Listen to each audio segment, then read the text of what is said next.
Big boss నేను తానం చేయడానికి నది కాడికి వచ్చును. తానం చేసుకొని వస్తాం మళ్ళా ఈత కొట్టుకొని. బిగ్ బాస్ నేను కూడా వచ్చిన. బిగ్ బాస్ నేను నదిలోకి దునుకంగానే నా పాయింట్ అంత తూసిపోయింది. ఒక షెడ్డితోని నేను బిగ్ బాస్ లకు తాడోళ్ళందరూ దర్చుకుంటారు. నేను అత్తలేను బిగ్ బాస్. మళ్ళా నాకు నేను ఇప్పుడు రావాలంటే నాకు బట్టలు పంపింది బిగ్ బాస్.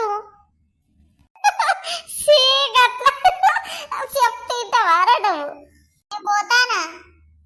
ఎట్లా బిగ్ బాస్ నేను ఆకులు కట్టుకొని రానా? మరి లేకపోతే ఎట్లా రాను? నా బట్టలు అయితే పంపి బిగ్ బాస్. నేనే కూకొని ఉంటానా? ఎవరైనా చూస్తే కూడా ఇజ్జత్ పోయేటట్టు ఉన్నది. అంత కనబడుతుంది, నా మానం పోతుంది బిగ్ బాస్. ఈ మా ఇజ్జత్ మానంతో నేను అలాగు రానేను. నాకు అర్జెంటుగా ఏడున్నా మంచిది బట్టలు పంపింది. జర పుణ్యం ఉంటుంది, నా ఇజ్జత్ కాపాడుంది. పల్లెటూరులో బిగ్ బాస్ ఫుల్ కామెడీ ఉంటుంది. లాంగ్ వీడియో పెడతాను చూడండి, మర్చిపోకండి. మస్తు ఉంటుంది. లైకులు గుద్దాలి, మరి హైప్ చేయాలి వీడియోని.